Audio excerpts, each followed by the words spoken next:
नमस्कार, मी आहे माऊली हेगडे.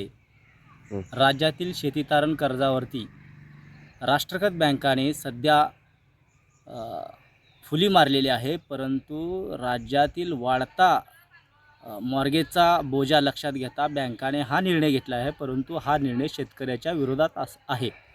सध्या शेतकऱ्यांना शेती तारण कर्ज देणे बंद केले गेले आहे. यामुळे शेतकरी संकटात आला आहे. आता सध्या दुष्काळी परिस्थिती आहे. पावसाने सध्या शेतकऱ्यांची दिशाभूल केली आहे आणि राज्य सरकारने त्यामध्ये शेतकऱ्याची कर्जमाफी देतो असे आश्वासन देऊन काही शेतकऱ्यांना बोटावर मोजण्या इतक्या शेतकऱ्यांना कर्ज दिले आहे.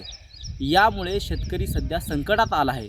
या संकटातून दूर करण्यासाठी बँकांनी मदत करण्याऐवजी सध्या बँकांनीच शेतकऱ्यांना अडचणीत आणण्याचा प्रयत्न केलेला पाहायला मिळत आहे.